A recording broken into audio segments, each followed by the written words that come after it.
அல்லேலூயா. ஆண்டவருடைய ஆசீர்வாதமாக தீர்மான நேரத்திற்குள் கடந்து இருக்கிறோம். தேவனுடைய வார்த்தையை கேட்டுப் போகிறோம்.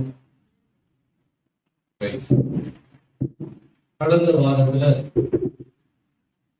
தேவன் இதெல்லாம் நம்ம உண்மையா இருக்க வேண்டும் என்று சொல்லி பேசினார். யார் கர்த்தர் பிரியமாகிப்பார் சொல்லி பார்த்தோம். உண்மையா இருக்கிறவர்கள் மேல கர்த்தர் பிரியமாக சொல்லி பார்த்தோம். எவைகள் எல்லாம் உண்மையா இருக்க வேண்டும் என்று சொல்லி பார்த்தோம். இதுல தேவனை தொழுது கொள்கிற காரியத்தில் நாம் உண்மையுள்ளவர்களாக இருக்க வேண்டும் என்று பார்த்தோம். ஆண்டவர் அந்த உண்மையை பார்க்கிறார். ஆமென்.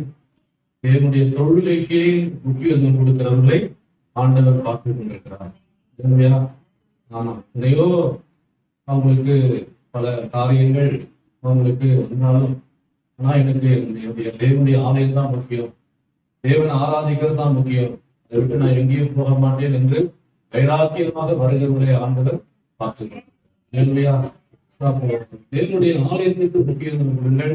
கர்த்தர் வேலை பிரியமாக இருப்பார். ஆமென். பேசலாம். சிலர் ஞாயிற்றுக்கிழமையும் வேலைக்கு போறீங்க. நான் சொல்றேன், அன்னைக்கு ஒன்றும் பர்மிஷன் கேட்டுங்க. இந்த மாதிரி முதல் ஆராதனையில வந்து பங்கு பெற்று நான் வந்துடுவேன் வேலைக்கு, இல்ல 2வது ஆராதனை பங்கு பெற்று நான் வேலைக்கு வந்துடுவேன் சொல்லி வேலையில பர்மிஷன் கேட்டு வந்து முதலாவது கர்த்தரை கனப்படுத்திட்டு போங்க. அது உங்களுக்கு ஆசீர்வாதமாக இல்லையா?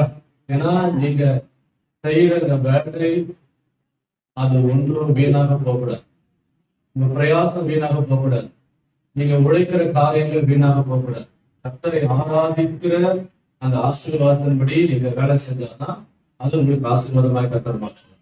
நேர்மையா அது பைபிளோட தான் போட்டு அவன் செய்வதெல்லாம் வாய்ப்பும். அப்போ அவன் செய்வதெல்லாம் வாய்ப்பும் என்று ஆண்டவர் நம்மை குறித்து தான் சொல்லுகிறார். நம்ம ஆண்டவரை ஆராதிச்சுட்டு, ஆண்டவரை சந்தோஷப்படுத்திட்டு, ஆண்டவரை பிரியப்படுத்திட்டு நீங்க ஒரு வேலை செஞ்சீங்கன்னா அதை கர்த்தர் ஆசீர்வதிப்பார். அதனால புரிந்து கொள்ளுங்கள். அதனால தேவனை தொழுது கொள்கிற இந்த காரியத்துல உண்மையா இருங்கள். கர்த்தர் உங்கள் வேலை பிரியமா இருப்பார். ஆமென். 2வதாக பார்த்தோம், கர்த்தருக்கு முன்பாக உண்மையா இருங்கள். உங்களுடைய இருதயம் கர்த்தருக்கு முன்பாக உண்மையா இருக்கணும்னு சொல்லி பார்த்தோம் இல்லையா? இல்லையா? இப்போ ஆண்டவர் நம்முடைய இருதயங்களை எல்லாம் ஆராய்ந்து பார்க்கிறவரா இருக்கிறார். மனுஷன் முகத்தை பார்க்கிறார், தேவனோ இருதயத்தை. நம்ம யாருக்காக வாழ்வதற்காக அழைக்கப்பட்டிருக்கிறோம்? தேவனுக்காக மட்டும் வாழ்வதற்காக அழைக்கப்பட்டிருக்கிறோம். ஆமென் சொல்லுங்க. அல்லேலூயா. Praise the Lord. அதனால எனக்கு ஆண்டவரும் வேணும், சினிமாவும் வேணும், எனக்கு ஆண்டவரும் வேணும், அரசியலும் வேணும், எனக்கு ஆண்டவரும் வேணும், உலக பிரகாரமான காரியங்களும் வேணும்னாக்கா ஆண்டவர் அதை ஒத்துக்கொள்ளவே மாட்டார். அப்படிப்பட்டவர்கள் மேல ஆண்டவர் பிரியமா இருக்கவே மாட்டார். நேர்மையா நம்ம உள்ளம் தேவனுக்கு முன்பாக உத்தமமா இருக்க வேண்டும். அதாவது ஆண்டவருக்காக அந்த வாழ்கிற வாழ்க்கை அவருக்கு முக்கியத்துவம் கொடுக்கிறவர்களாக நம்ம இருக்க வேண்டும். ஆமே. நேர்மையா புரிந்து கொள்ளுங்கள். அதனால நம்முடைய கர்த்தருக்கு முன்பாக நம்ம உண்மையா இருக்க வேண்டும் என்று சொல்லி நம்ம பார்த்த 2வது காரியமாக, இன்றைக்கு 3வது காரியமாக நாம் பேசுகிற வார்த்தையில் உண்மையா இருக்க வேண்டும். அதான் நீங்க நம்ம பார்க்க போறோம். நாம் பேசுகிற அந்த வார்த்தையில உண்மையா இருக்க வேண்டும். சங்கீதம் எடுத்துக் கொள்ளுங்கள். 5:9 வாசிக்க பார்க்கலாம். சங்கீதம் 5:9.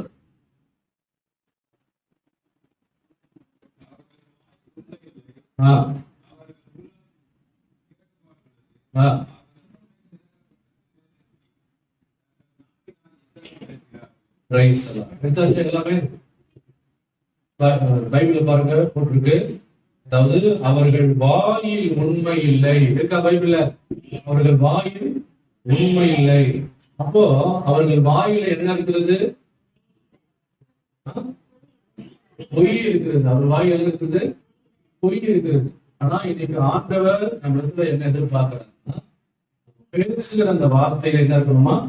உண்மை இருக்க வேண்டும். அல்லேலூயா. ஆமா, நாம சில ஆட்கள் வாயை திறந்தா பொய்யான வார்த்தைகள்லாம் வரும். பார்த்துருக்கீங்களா?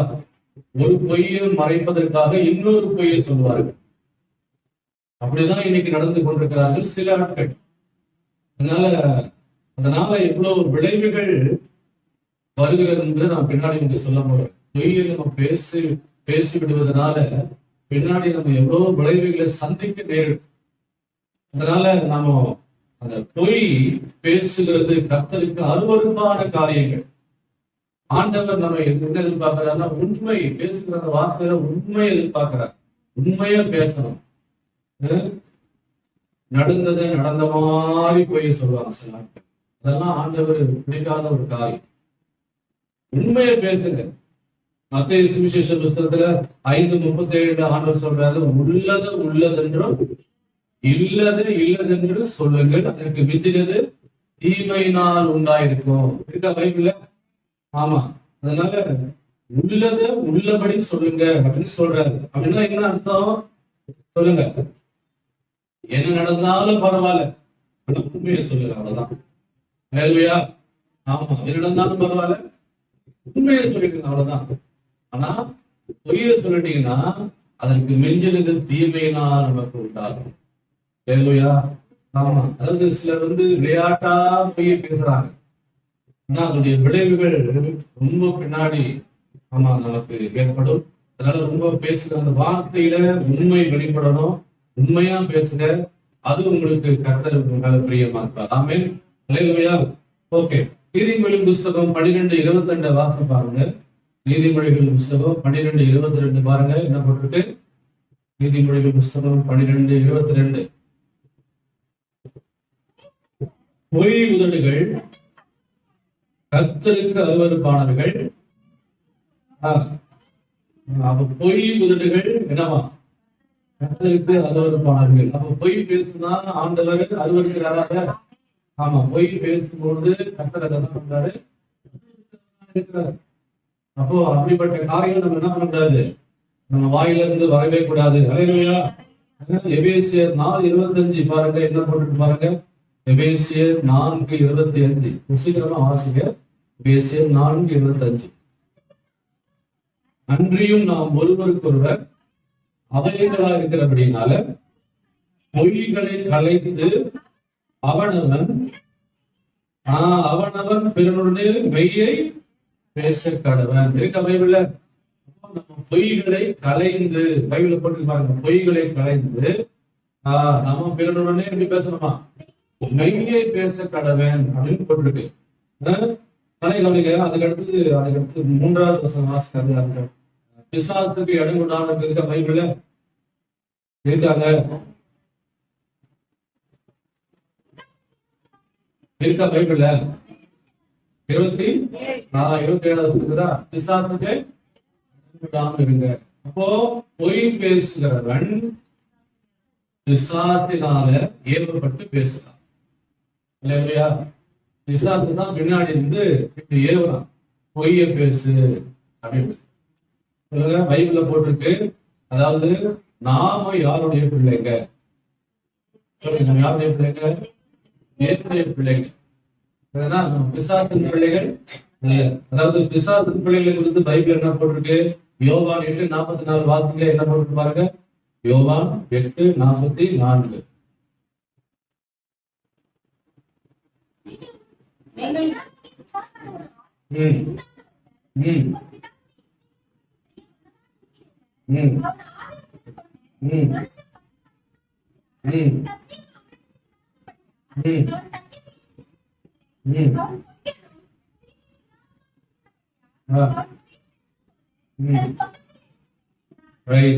அப்போ போட்டிருக்கு, கிளீனா போட்டிருக்கு, அவன் பொய்க்கு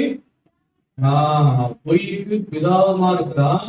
அவன் பொய் பேசும்போது சொந்தத்துல இருந்து பொய்யனும் பொய்க்கு பிதாவமா இருக்கிறான். இருக்க பைபிள்ல? அப்போ நம்ம யாருடைய பிள்ளைங்க? பிசாசு பிள்ளைங்களா? தேவனுடைய பிள்ளை. வேறுமையா? இந்த பிசாசு பிள்ளைங்க தான் என்ன பண்ணுவாங்க? நாம வாயில இருந்து பொய்யா வரும் வெளியே. ஆனா நம்ம தேவனுடைய பிள்ளைங்க நம்ம வாயிலிருந்து என்ன வரணும்? உண்மை மட்டும்தான் வரணும். பொய் வரவே கூடாது. அல்லேலூயா. புரிந்து கொள்ளுங்கள். கொலோசியர் 8:9 வாசிங்க. கொலோசியர் 3:9 வாசிங்க. கொலோசியர் 3:9.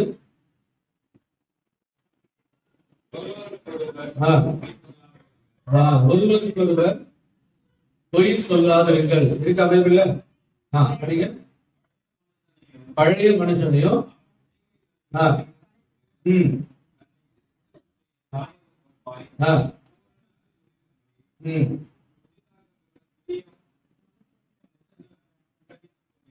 ஓகே, நல்லா கவனிங்க. ஒருவருக்கு ஒருவர் பொய் சொல்லாதீர்கள். இருக்கா பைபிள்ல?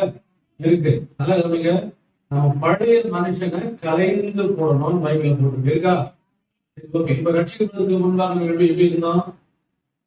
உண்மை பேசணுமா? பொய் பேசிட்டு இருந்தோம் இல்லையா? ஆமா, அதாவது சரளமா நம்ம வாயில பொய் வந்துட்டே இருக்கு. எப்போ நம்ம ஆண்டவர் இயேசுவை ஏற்றுக்கொள்வதற்கு முன்பாக. ஆனா இப்போ அப்படி இல்லை. நம்ம வாயில ஆண்டவர் எதிர்பார்க்கிறா தெரியுமா? உண்மையுள்ள வார்த்தைகளை ஆண்டவர் எதிர்பார்க்கிறார். இப்போ நம்ம ஒரு புதிய மனுஷனுக்கு சாயலாக உருவாக்கப்பட்டிருக்கிறோம். தேவனுடைய சாயலாக படைக்கப்பட்டிருக்கிறோம். அப்போ நம்ம வாயிலிருந்து என்ன வார்த்தை வரும்னா உண்மையான வார்த்தை தான் வரும். அப்ப உண்மையை பேச பழகுங்கள். இல்லையா? நாம உண்மையை பேச பழகணும். பாஸ்ட் கேட்பாரு, ஏன் சர்ச்சுக்கு வரல அப்படின்னு கேட்பாரு. உடம்பு சரியில்லை பாஸ்டர், எங்கன்னா அக்கா வீட்டுக்கு போயிட்டு இருக்கோம், எங்கன்னா நாங்க அம்மா வீட்டுக்கு போயிட்டு இருக்கோம். உடனே ஒரு பொய். உடம்பு சரியில்லை. ஏன்னா உடம்பு சரியில்லைன்னா பாஸ்டர் உண்மையை சொல்ல மாட்டார்ல. சொல்ல முடியுமா? ஏங்க எதுக்கு வம்பு? பைபிள் போட்டுருக்கு, உள்ளதை சொல்லுங்க. பரவாயில்ல, ஒன்றும் பிரச்சனை இல்லை. நான் பாஸ்ட் அப்படி உங்களை அடிச்சா போட்டுருவாரு. அதுக்கு ஒரு பொய். ஏன் ஜபத்துக்கு வரல? எங்க வீட்டுல ஒரு டெத் ஆயிடுச்சு பாஸ்டர். டெத்தே ஆகல, எங்க ஊருக்கு போயிடுச்சு. அதுல ஒரு பொய் சொல்றீங்க. இப்படி எல்லாம் சொல்றீங்களே, பாஸ்டர் மறைச்சிருங்க, ஆண்டவர் மறைக்க முடியும். அல்லேலூயா. அதான் பைபிள் போட்டிருக்கு. அதாவது நீங்க பேசல, பிசாசு பேசணும். பொய்யின் ஆவி. அதனால இந்த பொய் பேசுகிறத என்ன பண்ணோம்? அதெல்லாம் கலைந்து போடுங்கள். அல்லேலூயா. புதிய மனுஷனுடைய சாயலை தரித்துக் கொள்ளுங்கள். நம்ம ஆண்டவர் இயேசுடைய சாயலாக மாறிவிட்டோம். அதனால அவரு இப்படி உண்மையா பேசுறாரோ அதே போல நம்ம என்ன பண்ணோம்? உண்மையை பேசுவதற்கு நம்ம என்ன பண்ணோம்? நம்ம எப்பவுமே ஆயத்தமா இருக்கணும். அல்லேலூயா. ஆமா. ஓகே, அதுக்கு அடுத்தது பாருங்களேன். சங்கீத புஸ்தகம் எடுத்துக் கொள்ளுங்கள். 12:1-2 வாசிக்க பார்க்கலாம். 12:1-2 சங்கீதம் 12:1-2. லட்சியம் கர்த்தாவே.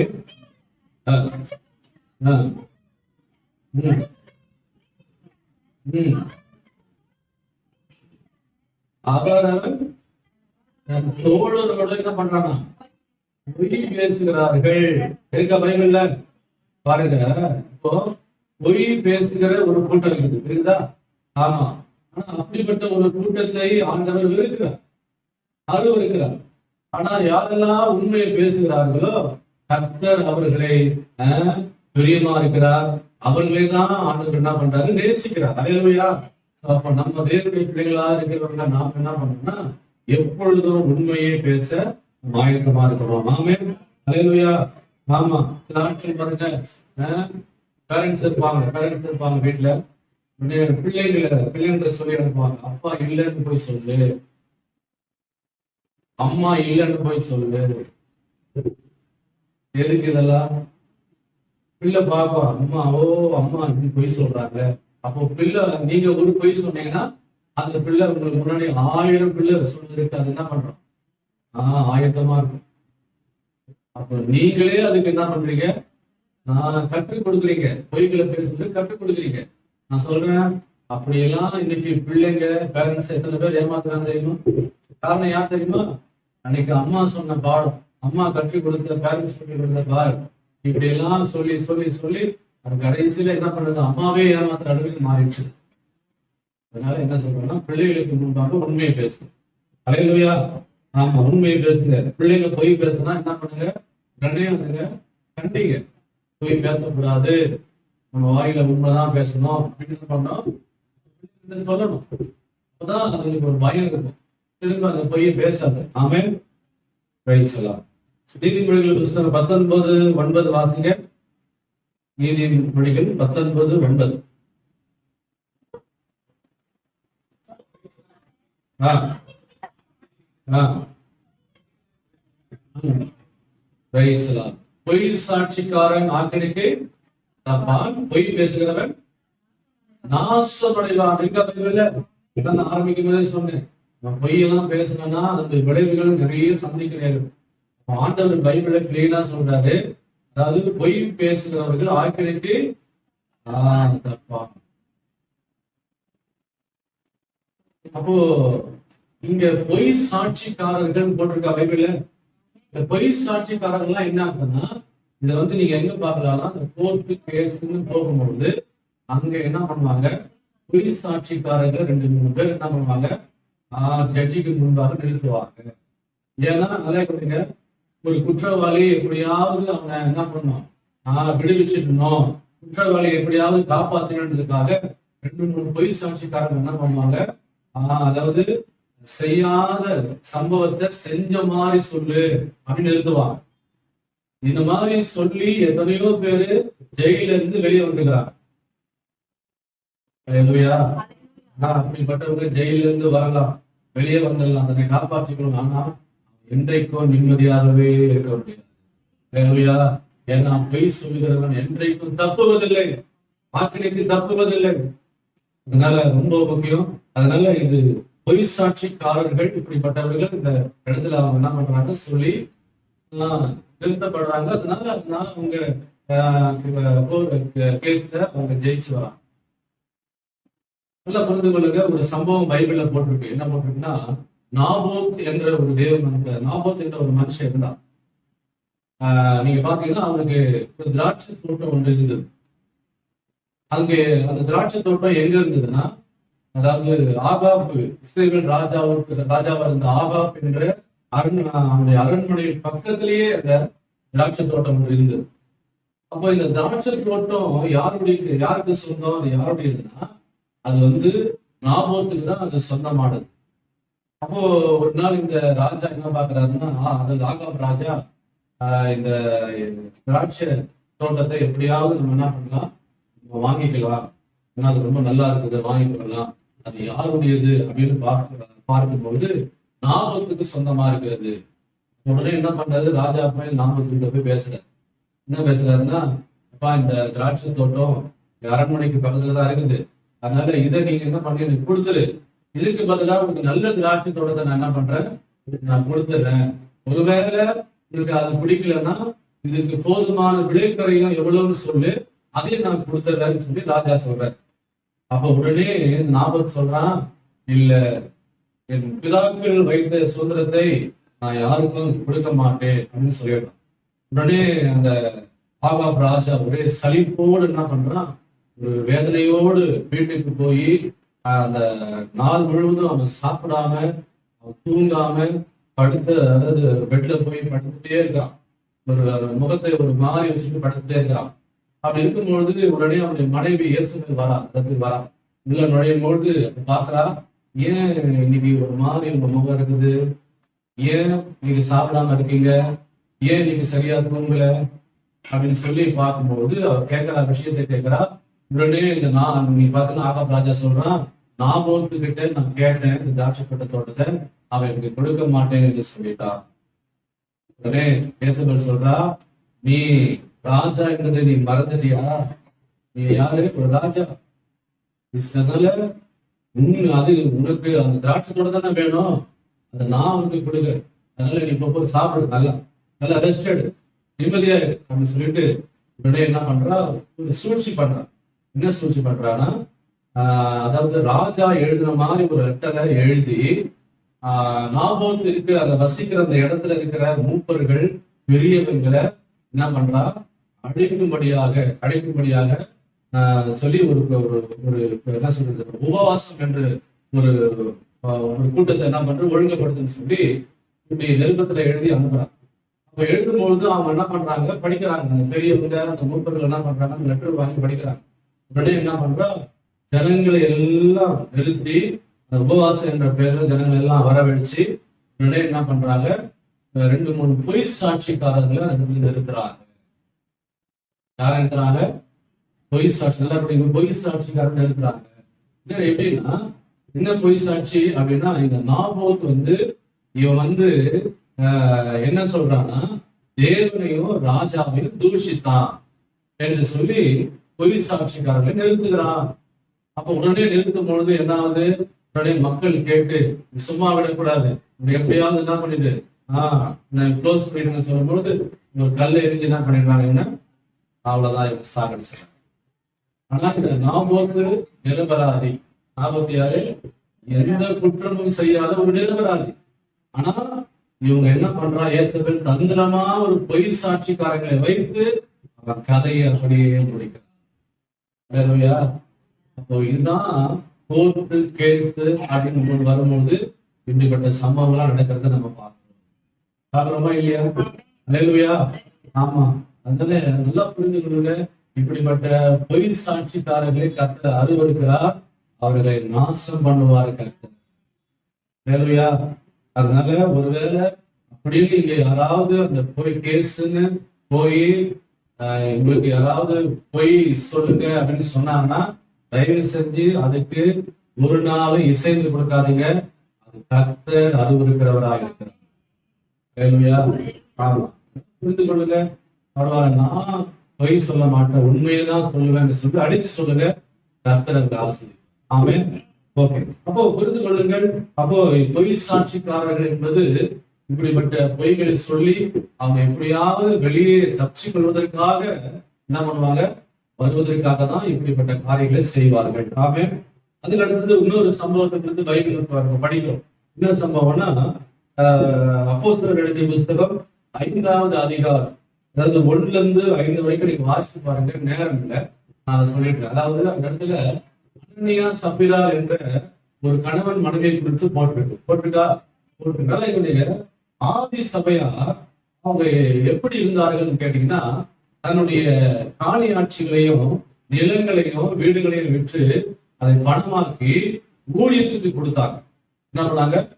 ஊழியத்துக்கு கொடுத்தாங்க. அப்போஸ்தலருடைய பாதத்துல வச்சாங்க. அந்த பணத்துல என்ன பண்ணாங்க? அப்போஸ்தலர் பாதத்துல வச்சாங்க. ஒரு எழுப்புதல், பெரிய எழுப்புதல் வந்துச்சு. அப்போ அதுல நீங்க பாத்தீங்கன்னா அங்க போட்டிருக்கு, பர்னபா என்ற ஒரு தேவ மனுஷன் என்ன பண்ணாரா, தன்னுடைய வீடையும் நிலங்களெல்லாம் விட்டுட்டு அதை பணமாக்கி என்ன பண்ணாரு, அப்படியே ஊழியத்துக்கு என்ன பண்ணாரு, அப்படியே கொடுத்தாரு. இல்லையா? கொடுத்துட்டாரு. அப்போ இப்படி இருக்கிற ஒரு சூழ்நிலையில நல்லா கவனிங்க, அனனியா சப்பீரா என்ற கணவன் மனைவி இருந்தாங்க.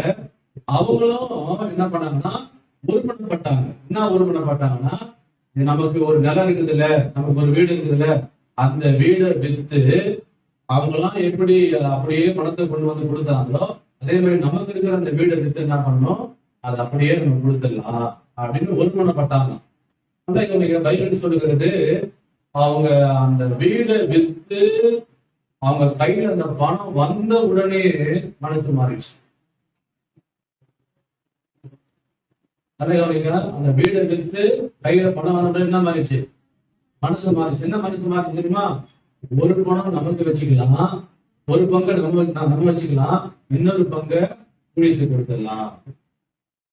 ஆனா இவங்க அதை விற்கிறதுக்கு முன்பாக எப்படி வருமானப்பட்டாங்க, எல்லாவற்றையும் விட்டுட்டு கர்த்தருக்காக நம்ம ஊழியத்துக்காக கொடுத்ததா வருமானப்பட்டாங்க. ஆனா இப்போ எப்படி ஆயிட்டாங்க தெரியுமா? பணம் கையில வந்த உடனே ஒரு பங்கை நம்ம வச்சுக்கலாம், இன்னொரு பங்கை ஊழியத்து கொடுத்துடலாம். இப்படி சொல்லிட்டு இவர் என்ன பண்றாரு, அனனியா எதுவுமே தெரியாத போல வராரு. யாருக்கிட்ட? பேதுருக்கிட்ட வராரு. பிஷப் பேதுரு அவர்கிட்ட வராரு. கலைமணிங்க, இப்பொழுது பரிசுத்த ஆவியானவர் உணர்த்துகிறார். இல்லையா? பரிசுத்த ஆவியானவர் உணர்த்துகிறார். என்ன பண்றது தெரியுமா? அவர் கேட்கிறாரு, இந்த நிலத்தை இவளுக்கு தானா விட்டுருக்குதா கேட்கும் பொழுது இவளுக்குதான் விட்டுன்னு சொல்றாரு. அப்போ அந்த வசனத்தை நீங்க வாசிச்சு பாருங்க. 4வது வசனத்தை வாசிங்க. 5:4. அதை விற்கும் முன்னே அது உறுதியாக இருக்கவில்லையோ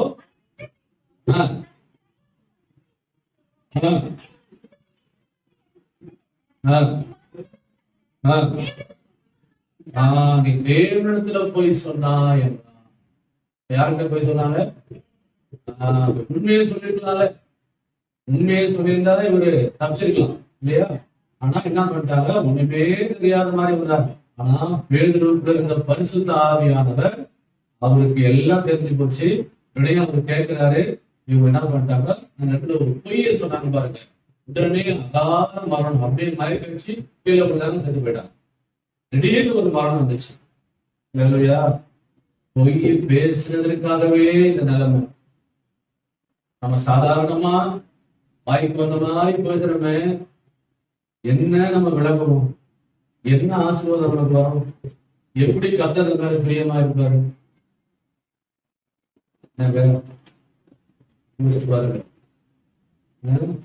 அவசரப்பட்டு சில ஆட்கள் பொய்யை அப்படியே பேசிடுவாங்க.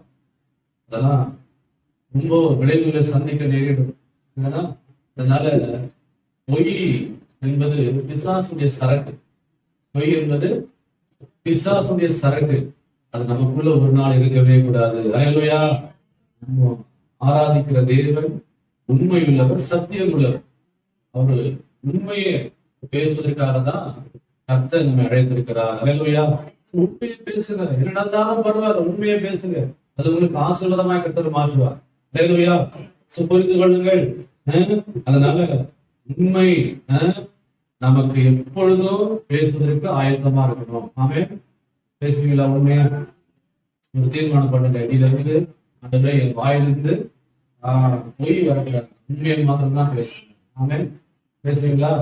ஆமா. அதனால பொய்யை பேசணும்னா பைபிள போட்டிருக்கு, ஆக்கினைக்கு தப்ப மாட்டோம். பைபிள போட்டிருக்கு, அதாவது நாம பொய் பேசுகிறவர்கள் இரண்டாம் மரணமாகிய அக்கினி கந்தக நெருப்புகளிலே தள்ளப்படுவார்கள். வந்து விபச்சாரம், வேசித்தனம் இப்படிலாம் வருது. அதுக்கு அந்த கூட அந்த லிஸ்ட்ல வருது யார் தெரியுமா? பொய் பேசுகிறவர்கள் அவங்க நரகத்திலே தள்ளப்படுவார்கள் என்று வேதம் தெளிவாக சொல்லுகிறது. ரொம்ப பயங்கரமான ஒரு காரியம் பாருங்க, யோசிச்சு பாருங்க. சரளமா பேசுற சில நேரத்துல இதெல்லாம் இன்றைக்கு ஸ்டாப் பண்ணுங்க. வாயிலிருந்து அந்த பொய்கள் வராததை ஸ்டாப் பண்ணி கொள்ளுங்க. உண்மையை பேசுங்க. அதுதான் உங்களுக்கு கர்த்தர் மேல பிரியமா இருப்பார். அதுதான் உங்களுக்கு ஆசீர்வாதம். ஆமே. ஓகே. அடுத்தது நான்காவது தானே, மூன்றாவது நான் பேசுகிற வார்த்தை உண்மையா இருக்கணும். நான்காவது ஓகே. நான்காவதாக நீங்கள் செய்கிற வேலையில தொழில உண்மையாருங்கள். நீங்க செய்கிற வேலையில தொழில உண்மையாருங்கள். மத்தேயு சுவிசேஷ புஸ்தகம் 25:21 வாசித்து பார்க்கலாம். என்ன பண்றது? மத்தேயு சுவிசேஷ புஸ்தகம் 25:21.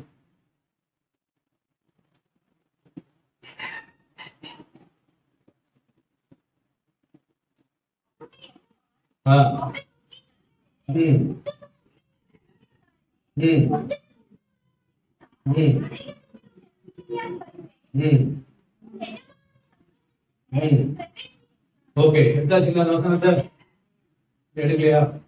பாருங்க, பைபிளை தொடர்ந்து வசனத்தை பாருங்க.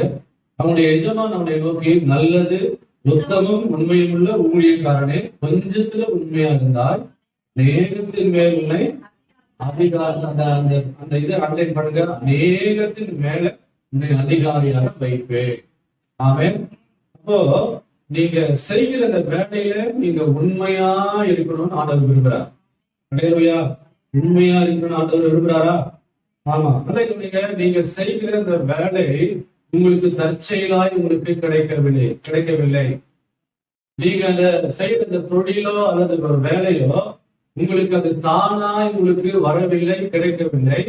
ஏனென்றால் அதை கொடுத்தவர் கர்த்தர். அல்லேலூயா. வேலையை கொடுத்தவர் கர்த்தர். எத்தனை பேர் ஆமென் சொல்றீங்க? ஆமா. நீங்க அதுக்காக ஜெபம் பண்ணிருக்கலாம், அதுக்காக நீங்க விரும்பி இருக்கலாம். சில நேரத்துல நீங்களே மனசுக்குள்ளே விரும்புறீங்க, அந்த பேர் நல்ல வேலை கிடைச்சா நல்லா இருக்குமா, அதனாலதான் கர்த்தர் கொடுக்குறாரு. அப்போ அந்த வேலை எல்லாம் உங்களுக்கு தானா வரல. அல்லேலூயா.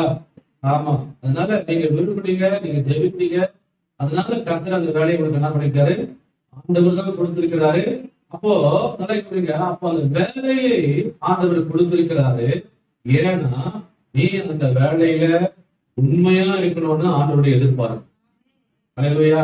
நீ உண்மையா இல்லை என்றால் ஆண்டவர் எப்படி அந்த வேலையின் மூலமா அவனை ஆசீர்வதிக்க முடியும்? அல்லேலூயா. அந்த வேலை செய்கிற அந்த காரியத்துல நம்ம ஆண்டவர் உண்மையை எதிர்பார்க்கிறார். ஆமென். அல்லேலூயா. ஓகே. அப்போ நல்லா புரிந்து கொள்ளுங்கள். கொஞ்சத்துல உண்மை உள்ளவன். பைபிள்ல போட்டு கொஞ்சத்துல உண்மை உள்ளவன் என்னன்னா இதுக்கு என்ன அர்த்தம்னா, சின்ன வேலையில நீ உண்மையா இருந்தினா, சின்ன வேலையில நீ உண்மையா இருந்தினா நான் பெரிய அதிகாரியா என்னை மாற்றுவேன். நீ கொஞ்சம் சின்ன வேலையிலே உண்மை இல்லைன்னா எப்படி உன்னை கொண்டு போய் ஒரு சூப்பர் மார்க்கெட்ல கொண்டு போய் வைப்பார் ஆண்டவர்? ஒரு சின்ன தொழிலையே நீ என்ன பண்ற, கலப்படம் பண்ற, சின்ன தொழிலையே நீ ஏமாற்றம் பண்ணி எப்படியாவது அதை வித்துனோடு வித்துடுற. அப்போ ஆண்டவரை பாக்குறாரு, எப்படி ஒரு பெரிய தொழில் நம்ம நம்பி ஆண்டவர் கொடுப்பாரு? நீ யோசிச்சு பாருங்க. அப்போ கொஞ்சத்துல நீங்க என்ன பண்ணணும், நான் அந்த வேலையில கொஞ்சம் வேலையில நீங்க உண்மையா இருக்கணும். ஆமே. ஒருவேளை அதாவது ஒரு டீச்சரா தான் சொல்ற, ஒரு டீச்சரா என்ன பண்றீங்க, ஸ்கூல்ல போய் நீங்க ஜாயின் பண்றீங்க, படிச்சுட்டு ஒரு டீச்சரா போய் ஸ்கூல்ல ஜாயின் பண்றீங்க. இப்ப ஜாயின் பண்றீங்க, நீங்க பாத்தீங்கன்னா பிரின்சிபால் என்ன பண்றாரு, புதுசா நீங்க என்ன பண்றீங்க, ஜாயின் பண்றீங்க. அதனால அவர் என்ன பண்றாரு, எல்கேஜில என்ன பண்றாரு, ஒரு அப்பாயின்மெண்ட் பண்றாரு. எல்கேஜி கிளாஸ்க்கு உங்களை அப்பாயின்மெண்ட் பண்றாரு. உடனே அவன் சொல்றாரு, ஒரு 20 ஸ்டூடெண்ட் இருக்காங்கம்மா, நீங்க அந்த 20 ஸ்டூடெண்ட் என்ன பண்ணுங்க, நீ கவனிச்சுக்க, நீ நல்லா பாடம் எடுத்து அதை நல்லா ப்ரிப்பேர் பண்ணிக்கோ அப்படின்னு சொல்லி ஒரு 20 ஸ்டூடெண்ட்டை அந்த அம்மா கிட்ட கொடுக்குறாங்க. நல்லா கவனிங்க. இப்போ அந்த 20 ஸ்டூடெண்ட்டை இவங்க வந்து கிளாஸ்ல உட்காந்துட்டு இவங்க என்ன பண்ணோம், பாடம் எடுக்கணுமா இல்லையா, எடுக்கணுமா இல்லையா? ஓகே. திடீர்னு என்ன பண்றாரு, ரைட் வர்றாரு. திடீர்னு என்ன பண்றாரு, ஆமா ரவுண்ட்ஸ் வர்றாரு. யாரு, பிரின்சிபல் ரவுண்ட்ஸ் வர்றாரு. அப்ப ரவுண்ட்ஸ் வரும்போது அந்த கிளாஸுக்கு நேரா வரும்போது இவங்க செல்போன் எடுத்துட்டு யாரோடு பேசிக்கொண்டே இருக்கிறாங்க என்றால், அல்லது ஒரு கதை புத்தகத்தை வாசித்துக் கொண்டே இருக்கிறார்கள் என்றால், இது பார்த்து இந்த பிள்ளைங்க பாட்டு என்ன பண்ணுது, அது பார்த்து ஒண்ணு சண்டை போடுது. அந்த பிள்ளை பாட்டு அது வந்து ஒண்ணு பேசிக்குதுங்க. இப்படியே ஒரு சத்தம். பிரின்சிபால் வந்து பாக்குறாரு, நம்ம பேசிட்டே இருக்கிறாங்க போன்ல, நம்ம கதை புத்தகத்தை வாசிட்டு இருக்கிறாங்க அப்படின்னா. இந்த 20 பேரை நம்பி கொடுத்தவரு அடுத்தது 60 பேருக்கு எப்படி அவரு உங்களுக்கு ஒரு சீட்டை பாரு.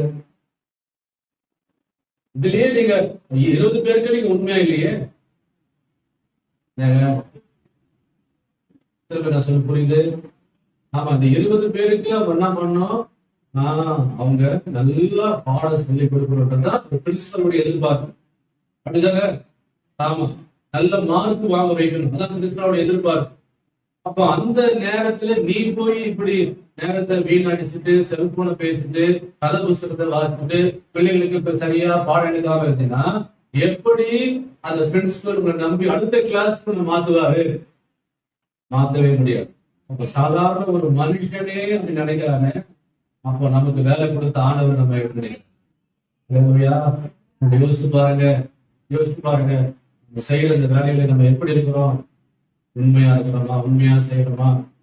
இல்லையா? புரிந்து கொள்ளுங்க. ஆண்டவர் கொடுத்த அந்த வேலையில நீங்க எப்படி இருக்கிறீங்க கொஞ்சம் யோசிச்சு பாருங்க. உங்க மேனேஜ்மெண்ட்டுக்கு நீங்க உண்மையா இருக்கிறீங்களா? உங்க ஆபீஸ்ல நீங்க உண்மையா இருக்கிறீங்களா? சில இடத்துல சில வேலையில சிலர் ஒர்க் பண்றாங்க, பார்த்துருக்கிறேன். இப்போ சத்துணவு கூடத்துல ஒருத்தங்க வேலை செய்யறேன்னு வச்சுக்கேன். சத்துணவு கூடத்துல வேலை செய்யறேன். இந்த சத்துணவு கூடத்துல வேலை செய்யறவங்களுக்கு என்ன அந்த வேலை இருக்கும்? என்ன வேலை இருக்கும்? பிள்ளைங்க, சின்ன சின்ன பிள்ளைங்க இருப்பாங்கல்ல, பிள்ளைங்களுக்கு என்ன பண்ணுவாங்க, சமைச்சு போடணும். சாப்பிட என்ன பண்ணணும், சமைச்சு போடணும். அதுதான் அவங்க வேலை. இப்போ இந்த வேலையில அவங்க என்ன பண்ணுவாங்க தெரியுமா? அங்க இருக்கிற அந்த முட்டை, பருப்பு, அரிசி இதெல்லாம் தெரியாம வீட்டுக்கு எடுத்துவாங்க. என்ன கவனிங்க, அரசாங்கத்துக்கு தெரியாம இதெல்லாம் செய்யறாங்க. அரசாங்கம் என்ன பண்ணுது, இவங்களை நம்பி அந்த பிள்ளைங்களுக்கு அரிசி வாங்கி கொடுக்குது, முட்டை வாங்கி கொடுக்குது, பருப்பு எல்லாமே வாங்கி கொடுக்குது. ஆனா இவங்க பிள்ளைங்களுக்கு சரியாம கொடுக்காம இவங்க என்ன பண்றாங்கன்னா அங்க தெரியாம இதெல்லாம் எடுத்துட்டு வராங்க. உண்மை இல்லை, இல்லையா? உண்மை இல்லை. ஒரு நாள் அந்த வேலை இவங்களை விட்டு போய்விடும். இல்லையா? ஆமா, ஒரு நாள் அந்த வேலை விட்டு போயிடும். அதே போல என்ன சொல்றேன், அதாவது ரேஷன் கடை எடுத்துங்க. ரேஷன் கடை அது மக்களுக்கு அது அன்றாட சமைக்கக்கூடிய பொருட்கள். அப்படிதானே? அரிசி, பருப்பு, பாமாயில், சக்கரை இதெல்லாம் அன்றாட தேவை தானே. அன்றாட தேவை. அரசாங்கம் என்ன பண்ணுது, மக்களுக்கு இதை கொடுக்கணும்னு சொல்லி நம்பி கொடுக்குது. ஆனா நல்லா கவனிங்க, ஜனங்க ரேஷன்காரங்களை பார்த்து சபிப்பார்கள்.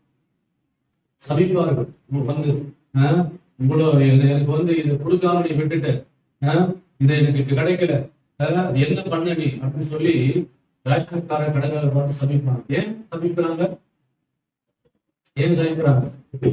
முட்டையே அரிசிக்க போகுது, வேற எங்கேயோ போகுது. ஆமா சொல்றேன், இதெல்லாம் உண்மை இல்லாத காரியம். உண்மை இல்லாத காரியங்கள். ஒரு நாள் அந்த வேலையில நீங்க இல்லாம ஒவ்வொரு சூழ்நிலை வந்து விடுவோம். இல்லையா?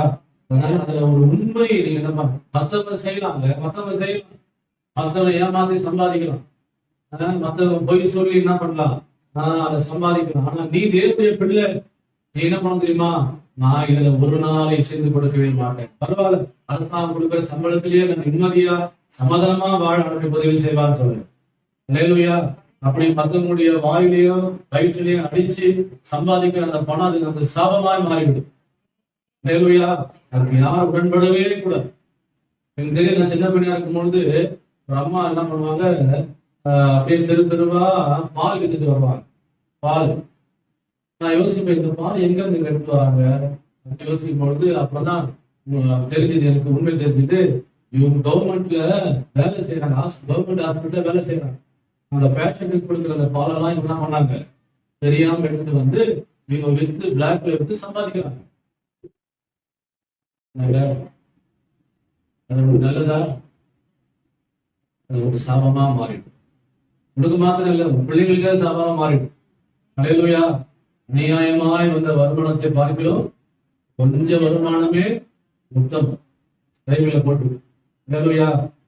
புரிந்து கொள்ளுங்கள், ஒரு வீட்டு வேலை நம்பி அவனோட கொடுப்பாரு. அந்த வீட்டு வேலையில நீங்க கஷ்டப்பட்டு உண்மையா செய்றீங்க, ஆர்டர் பாக்குற இல்ல கட்டி இருக்கிற அப்படியே அந்த குப்பையெல்லாம் அப்படியே பெருக்கிற மாதிரி பெருக்கி அப்படியே தள்ளிட்டு அவங்களை அப்படியே ஏமாத்திட்டு வர மாதிரிலாம் நம்ம என்ன பண்ணக்கூடாது, செய்யக்கூடாது. நம்ம ஒழுங்கும் நல்ல கிளீனா நீட்டா உங்க கையில ஒரு சுத்தம் இருக்கும். இவங்க வந்தாங்க, இந்த வீட்டுக்கு இவங்க வந்தாங்க, என் வீடு ரொம்ப கிளீன் ஆயிடுச்சுங்க அப்படின்னு சொல்லணும். இல்லையா? ஒருவேளை மத்தவங்களை பாராட்டாம இருக்கலாம், ஆனா கர்த்தர் அதை நினைவு கூறுகிறார். கர்த்தர் உங்க உழைப்புக்கு ஏற்ற வருமானத்தை, உங்க கஷ்டத்துக்கு ஏற்ற ஆசீர்வாதத்தை கர்த்தர் உங்களுக்கு கொடுத்து உயர்த்துவார். ஒரு நாள் அவங்களே சொல்லுவாங்க, அம்மா இந்த மாசம் உங்களுக்கு இன்கிரிமெண்ட் நான் போட்டு தரேன். இல்லையா? அவங்க பாக்குறாங்க, வாட்ச் பண்றாங்க, ஆண்டவர் கவனிக்கிறாரு. அதனால என்ன சொல்றேன்னா, நாம சும்மா அப்படியே வர மாதிரி ஆக்ட் பண்ணிட்டு இப்படி போறதுக்காக அல்ல, நம்ம கையில் பிரயாசத்தை ஆண்டவர் ஆசீர்வதிக்கிறவரா இருக்கு. புரிந்து கொள்ளுங்கள். அதனால நம்ம செய்யற அந்த வேலையில உண்மையா இருங்கள், அது உங்களுக்கு ஆசீர்வாதம். ஆமென். அல்லேலூயா. அதாவது நான் இருக்கிறப்போ ரட்சிக்கிறதுக்கு முன்னாடி ஒரு வேலை ஜாயின் பண்ணேன். இப்போ எனக்கு கீழே இருக்கிறவங்க சில நாட்கள் என்ன தெரியுமா, அவன் வந்து டியூட்டில இருந்து வெளியில அனுப்புவாங்க. ஆபீஸ்ல வெளியில பொருட்கள் வாங்க முடியும் அனுப்புவாங்க. அனுப்பும் பொழுது நல்லா கேட்டுங்க, அனுப்பும் பொழுது என்ன பண்ணுவாங்கன்னா, அதுல வெளியில போனோம், வெளியில போய் ஒருவேளை ஆட்டோல போகலாம் அல்லது டூ வீலர்ல போகலாம், எப்படின்னா பஸ்ல கூட போகலாம். ஆனா போயிட்டு அந்த பொருட்களை என்ன பண்ணணும், வாங்கிட்டு வரணும். அப்போ இவங்க என்ன பண்ணுவாங்க, இவங்க ஆட்டோல போவாங்க. ஆட்டோல அது 100 ரூபாய் தான் ஆகும். ஆனா இவங்க என்ன பண்ணுவாங்க தெரியுமா, அது 200 ரூபாய்ன்னு சொல்லி கணக்கு இந்த வவுச்சர்ல எழுதிட்டு அந்த வாங்கி இவங்க எடுத்துக்கலாம். அதெல்லாம் பாத்துக்கிறேன் சரியா. மேலுயா எனக்கு நான் சொல்ல புரியுதா? ஏன்னா அந்த ஆபீசர் என்ன சொல்லுவாங்க, அந்த அக்கௌண்டோட என்ன சொல்ல தெரியுமா, இப்ப நீ டூ வீலர்ல போறியோ இல்லையோ, நீ கார்ல போறியோ இல்லையோ, ஆனா வவுச்சர்ல கணக்கு காமிக்கணும், அவ்வளவுதான், நீ எவ்வளவு எழுது நான் உங்களுக்கு தந்துடுவேன். அப்போ இந்த ஆள் என்ன பண்ணுவாங்கன்னா, அங்க 100 ரூபாய் தான் ஆயிருக்கும் ஆட்டோ பேருக்கு. இந்த ஆள் என்ன பண்ணுவாங்க, 200 ரூபான்னு போட்டு வவுச்சர்ல வாங்கிடும். இல்லைங்க, அது எப்படி தேவனுடைய பார்வையில் இருக்குது? அல்லேலூயா. ஏன் கர்த்தர் பாக்குறாருங்க. அதனால நம்ம எதை செய்யறாலும் நம்ம உண்மையா அங்க செய்யணும்ன்றது அவனுடைய எதிர்பார்ப்பு. ஆமென். அல்லேலூயா. புரிந்து கொள்ளுங்கள். அதனால எந்த ஒரு வேலையா இருந்தாலும் சொல்லுங்க, உண்மையா செய்யுங்க, கஷ்டப்படுங்க. நல்ல உழைப்புக்கு ஏற்ற பலனை கர்த்தர் கொடுப்பார். ஹல்லேலூயா. அதனால யாரும் ஒன்று பார்க்கறது, நான் படுற கஷ்டத்தை யாரும் பார்க்க இல்ல, கர்த்தர் பார்க்க. இதெல்லாம் அவரு பார்த்து உங்களுக்கு கூலி கொடுப்பார். ஹல்லேலூயா. சரி, ஓகே. அது மாத்திரம் இல்ல, நல்லா கேளுங்க. பைபிள்ல சில உதாரணங்கள் சொல்ல விரும்புறேன். யாரெல்லாம் வேலையில உண்மையா இருந்தாங்க கர்த்தர் ஆசீர்வதிச்சார் சொல்லி பார்க்க போறோம். தாவீது ஆடு மேய்க்கிற வேலையில உண்மையா இருந்தார். தாவீது ஆடு மேய்க்கிற வேலையில என்ன பண்ணாரு? உண்மையா இருந்தார். அதனால தாவீதை கர்த்தர் ஆசீர்வதிச்சார். பைபிள்ல போட்டிருக்கு, தாவீதுடைய வசத்தில் கொஞ்ச ஆடுகள் தான் கொடுக்கப்பட்டது. கொஞ்ச ஆடுகள் தாவீதுடைய வசத்தில் கொடுக்கப்பட்டது. அந்த கொஞ்ச ஆடை தாவீது உண்மையாய் மேய்த்தான். கொஞ்ச ஆடை என்ன பண்ணா? உண்மையா மேய்ச்சான். அவன் சொல்றான், ஒரு முறை ஆடுகளை மேய்த்து கொண்டிருக்கும் பொழுது ஒரு முறை சீக்கிரம் வந்தது, ஒரு முறை ஒரு கரடி வந்தது. எனக்கு இருந்த ஒரு ஆடை என்ன பண்ணிச்சு, அது அப்படியே வாயில கவி எடுத்துக்கொண்டு போயிடுச்சு. ஆனா அது ஒரு ஆடு தானே என்று நான் விட்டு விடவில்லை. உடனே என்ன பண்ண தெரியுமா? தொடர்ந்து போய் அந்த கரடியின் வாய்க்கும் சிங்கத்தின் வாய்க்கும் அந்த ஆடை நான் தப்புவித்தேன். உண்மை பார்த்தாரா? ஹல்லேலூயா. பாருங்க, அவன் வசத்துல எத்தனை ஆடு கொடுக்கப்பட்டது? இத்தனை ஆடுகள் கணக்கு கொடுக்குறான். ஆமா, ஒரு ஆடு தானே, அதெல்லாம் ஒண்ணும், அதெல்லாம் ஒண்ணும் கணக்கு இல்லை, அதெல்லாம் ஒண்ணும் பெருசா இல்லை அப்படின்னு விட்டு இல்லாம ஒரு ஆடு இருந்தாலும் தேவன் அதை பார்க்கிறார் என்ற உணர்வோடு கூட அந்த வேலையை உண்மையா செஞ்சான். நல்லா பைபிள் சொல்லுகிறது, அந்த வேலையை உண்மையா செய்தபடினால தாவீதை இஸ்ரவேல் ஜனங்களை மேய்ப்பதற்கு, ஆட்களை மேய்ப்பதற்கு கர்த்தர் அவனை கொண்டு போய் நிறுத்தினார். பாருங்க, தாவீது கொஞ்ச ஆடு உண்மையா மேய்ந்ததுனால எதை அவன் கையில ஆண்டவர் நெக்ஸ்ட் ஒப்புவித்தாரு? இஸ்ரவேல் ஜனங்களையே என்ன பண்ணாரு? மேய்ப்பதற்கு ஒப்பு கொடுத்தாருங்க. ஹல்லேலூயா. புரிந்து கொள்ளுங்க. அதனால நீ கொஞ்சத்துல உண்மையா இருந்தீனா, ஒரு சின்ன வேலை உண்மையா இருந்தீனா, உனக்கு கொடுக்கிற ப்ரமோஷன், உயர்வு, சம்பளம் எல்லாம் தானா வந்துட்டே இருக்கும். ஹல்லேலூயா. வந்துட்டே இருக்கும். கர்த்தர் உயர்த்துவார். ஆமென். எந்த வேலையில நீ செய்யறியோ அந்த வேலையில ஒரு கர்த்தர் உயர்த்துவார். எந்த வேலையில நீ உண்மையா செய்யறியோ அந்த வேலையில என்ன பண்ணுவார்? ஆண்டவர் வருமானத்தை என்ன பண்ணுவார்? பெருக செஞ்சுட்டே போவார். ஹல்லேலூயா. நாட்கள் வேலை மாத்தி மாத்தி மாத்தி மாத்தி செஞ்சுட்டே இருப்பாங்க. பாத்துட்டீங்களா? உண்மை இல்லை, உண்மை இல்லை. ஒரு வேலை செஞ்சா என்ன பண்ணணும்? கஷ்டப்படு, நல்லது. கஷ்டப்பட்டு நம்ம எந்த அளவுக்கு கஷ்டப்பட்டு நம்ம ஒரு வேலையை செய்யணுமோ அந்த பிரயாசத்துக்கு பலனை கர்த்தர் கொடுப்பார். ஹல்லேலூயா. ஆமா, ரொம்ப முக்கியம். ஐயோ, இது ரொம்ப கஷ்டமான வேலை, அதனால இது நமக்கு செட் ஆகாது. ஐயோ, இதெல்லாம் நமக்கு எது செட் ஆகுதுன்னு சொல்லணும். நீ எது செட் ஆகுது? ஆராதனைக்கு இந்த வேலை ஒரு தடையா இருக்குன்னா என்ன பண்ணணும்? அது உங்களுக்கு செட் ஆகுது.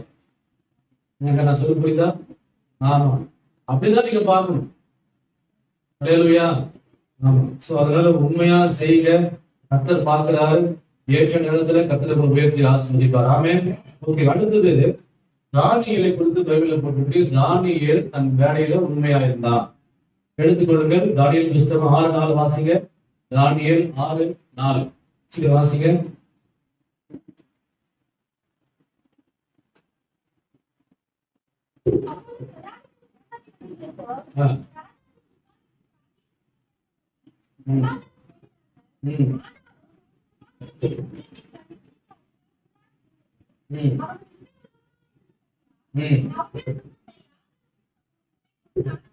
ஓகே, அப்பொழுது பிரதானிகள் தேசாதிபதிகள் ராஜ்யத்தில் விசாரிக்கிற தானியேலை குற்றப்படுத்தும்படி முகாந்திரம் தேடினார்கள்.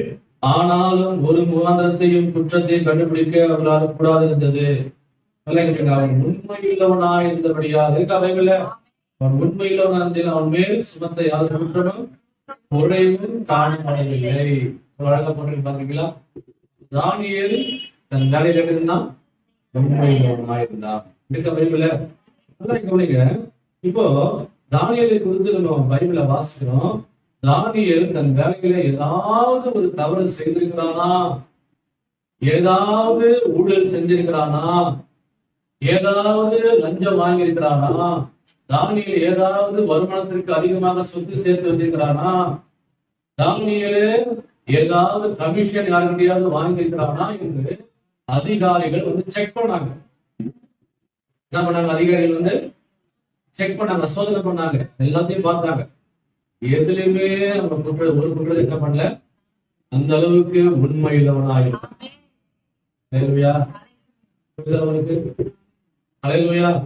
பாருங்க, அதனாலதான் தானியேலை கொண்டு போய் எழுத வச்சார் ஆண்டவர். பிரதம மந்திரி அந்த ஒரு சீட்ல கொண்டு போய் உட்கார வச்சார். என்னங்க புரியுதா உங்களுக்கு? நாம பைபிள் போட்டிருக்கு, தானியேல் பிரதானிகளுக்கெல்லாம் மேற்பட்டவனாயிருந்தான். தானியேல் யார்? அவன் ஒரு அடிமையாய் போனவன். அடிமையா போனவனை எப்படி மாத்தினார் ஆண்டவர்? ஆமா, எல்லாருக்கும் மேல என்ன பண்ணாரு? ஆண்டவர் உயர்த்தி அவனை கனப்படுத்தினார். அல்லேலூயா. புரிந்து கொள்கிற காரணம் என்ன? தானியேல் தன் வேலையில உண்மை உள்ளவனாய் இருந்தபடினால கர்த்தர் அவனை உயர்த்தி ஆசீர்வதித்தார். அது மாத்திரமல்ல, யோசேப்பை குறித்து பைபிள் போட்டிருக்கு. ஆதியாகமம் 39:1-5 வரைக்கும் நீங்க வாசிங்க. நேரங்களில் நான் சொல்லிடுறேன். யோசேப்பு ஒரு அடிமையை போல எகிப்துக்கு கொண்டு போகப்பட்டான். அல்ல, கவனிங்க. யோசேப்பு ஒரு அடிமையை போல எகிப்துக்கு கொண்டு போகப்பட்டான். சகோதரர்கள் என்ன பண்ணிட்டாங்க? அவனை விற்று போட்டுட்டாங்க. யாருக்கு விற்று போட்டுட்டாங்க? இஸ்ரவேல் கையில விற்று போட்டுட்டாங்க. ஒரு அனாதையை போல, ஒரு அடிமையை போல என்ன பண்ணா? எகிப்துக்கு கொண்டு போகப்பட்டான். அல்லேலூயா. அங்க போன பிறகு யார் இந்த விலைக்கு வாங்கினா தெரியுமா? அதாவது போத்திபார் என்ற ஒரு மந்திரி என்ன பண்ணாரு? விலைக்கு வாங்கிட்டார். ஏன்னா வேலை செய்யறதுக்கு ஆள் இல்ல, அதனால ஒரு விலைக்கு வாங்கிட்டு இப்ப என்ன பண்றாரு? நீ இதெல்லாம் பண்ண, அதெல்லாம் பண்ண, ஒரு சும்மா ஒரு ஆபீஸ் பாயை போல என்ன பண்ணாம அந்த வேலை செஞ்சுட்டு இருந்தான். ஒரு ஆபீஸ் பாய், ஒரு பியூனு போல என்ன பண்றாம அங்க ஒரு சின்ன வேலையில வேலை செஞ்சுட்டு இருந்தான். இப்போ என்ன ஆச்சு தெரியுமா? இவன் அதுல உண்மையாய் செய்தபடினால, அந்த வேலையை கொடுத்து அது சிறப்பாய் செய்தபடினால போத்திபார் பார்த்தான், ஆஹா, இவன் இதுலயே உண்மையா இருக்கிறான், இந்த வேலையில அவனை வைக்கக்கூடாது, அடுத்த வேலையை கொடுப்பன்னு சொல்லி தன் வீட்டு விசாரணை கர்த்தனாக அவனை மாற்றிவிட்டார். அல்லேலூயா. மாற்றிவிட்டார். ஒரு சாதாரண ஒரு பியூனா இருந்தவன், ஒரு ஆபீஸ் பாயா இருந்தவன், ஒரு மேனேஜர் என்ற ஒரு லெவல்ல உயர்த்தப்பட்டான். கவனிச்சு பாருங்க, இதெல்லாம் எங்க வந்ததுங்க? கர்த்தர் பார்க்க, உண்மையை பார்க்கிறார். யாரு பாக்குறாங்களோ இல்லையோ, கர்த்தர் பார்க்கிறார். நீங்க வேலையில எந்த அளவுக்கு உண்மையா செய்றீங்க, பர்ஃபெக்டா செய்றீங்க, சிறப்பா செய்றீங்க, விடுதலத்தோடு செய்றீங்கன்னு ஆண்டவர் பார்க்கிறார். ஆமென். அல்லேலூயா. ஆமா, யாரும் அரைமுறை செஞ்சுட்டு ஓடும். பாத்துருக்கீங்களா? சர்ச்சுக்கு போயிருக்க விட்டா கூட இங்க எங்க குப்பையை வச்சுட்டு வீட்டு போய்கிட்டு போடும். பாருங்க, அப்படியா செய்யுதுல? அல்லேலூயா. வீட்டை எப்படி நீ எப்படியா பெருமை? வீட்டை பெருமை எடி பெருமைக்க. வீடு சுத்தமா இருக்கணும். வீடு மட்டும் உங்களுக்கு கணக்கு தெரியுது சுத்தமா, உங்க சர்ச்சு மட்டும் தெரியலையா? எல்லாத்துலயும் நம்ம என்ன பண்ணணும்? உண்மையா புரிந்து கொள்ளுங்க. அல்லேலூயா. அப்ப யோசேப்பை குறித்து பைபிள்ல போட்டிருக்கு, அவன் வாழ்க்கையில எங்க போனாலும் கர்த்தர் அவனை வாளாக்காம தலையாக்கி உயர்த்தப்பட்டான். இதுல அடுத்தது ரைஸ்ல யோசேப்பு கிடைச்ச ரைஸ் ப்ரமோஷன் தெரியுமா? அவன் எகிப்துக்கே ஒரு பெரிய அதிபதியாக ஆகிறது. ஆமென். இது சாதாரணமா தானா அது வராதுங்க, கர்த்தர் தான் அதை உயர்த்தி வைத்தார். ஆமென். புரிந்து கொள்ளுங்கள். அதனால வேலை செய்யற காரியத்துல உண்மையா இருங்க, கர்த்தர் உயர்த்துவார். ஆமென். நீதிமொழிகள் புஸ்தகம் 22:29 வாசிங்க. நீதிமொழிகள் புஸ்தகம் 22:29.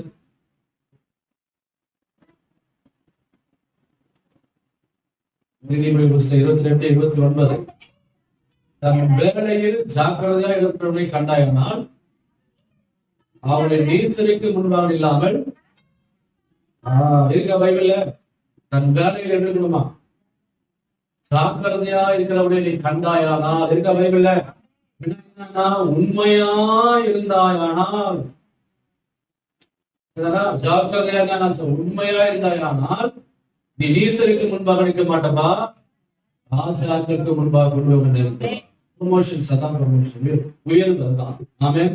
நல்ல ஒரு வேலையை ஆண்டவர் கொடுத்து பார்ப்பாரு. அந்த வேலையில நீ உண்மையா இருந்தீங்கன்னா அதுக்கு அடுத்த ஒரு பெரிய வேலையை நம்பியா கொடுப்பாரு. ஆமென். ஓகே, இதெல்லாம் புரிஞ்சிச்சா? அப்போ செகண்ட் காரியம் சொன்னவங்களுக்கு ஃபர்ஸ்ட் பாயிண்ட் சொன்ன, பேசுகிற வார்த்தையில உண்மையா இருக்கணும். சரினா? நம்ம பேசுற இனிமேல வார்த்தையெல்லாம் எப்படி பேசுற, உண்மையை பேசு. ரெண்டாவது சொன்னேன்,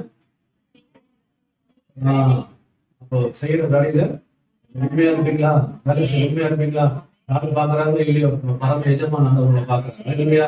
அதனால நீங்க கஷ்டப்படுறது, பிரயாசப்படுறது அவர் பார்த்து உங்களுக்கு என்ன பண்ணுவாரு, உங்களுக்கு ப்ரொமோஷன் வரும், உங்களுக்கு சம்பளம் எல்லாம் இருக்குங்க, இம்ப்ளிமெண்ட் பண்ணுவார். ஆமே. ஓகே. அதுக்கு அடுத்தது 5வது குடும்ப வாழ்க்கையில் உண்மையாயிருங்கள். குடும்ப வாழ்க்கையில் உண்மையாயிருங்கள். மல்கிய எடுத்துக்கொள்ளுங்கள். 2:15 வாசிங்க. மல்கிய 2:15 வாசிங்க பார்க்கலாம்.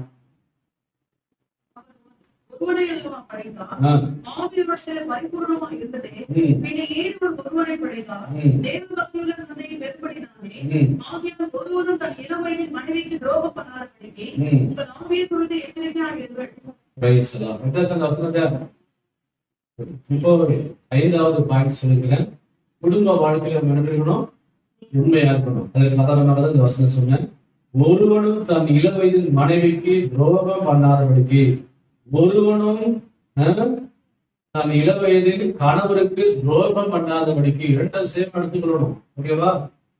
ஒருவனும் தன் இள வயதில் மனைவிக்கு துரோகம் பண்ணக்கூடாது, ஒருவனும் தன் கணவருக்கு துரோகம் பண்ணக்கூடாது, 2 எடுத்துக்கணும். அப்போ கணவன் மனைவிக்கு உண்மையா இருக்கணும், மனைவி அதான். அப்போ ஒரு குடும்பம் என்றால் என்ன? ஒரு கணவன், மனைவி, பிள்ளைகள் சேர்ந்ததுதான் ஒரு குடும்பம். அப்போ ஒரு தேவனுடைய பிள்ளை எங்க முதல்ல உண்மையா இருக்கணும்? ஒரு குடும்பத்துலதான் உண்மையா இருக்கணும். ஆமே. ஃபர்ஸ்ட் ஒரு குடும்பத்துல நீங்க உண்மையா இருக்கணும், வெளியில அப்புறம் தான். சரிதானா? முதல்ல குடும்பத்துல நீங்க என்ன பண்ணணும்? உண்மையா இருக்கணும்.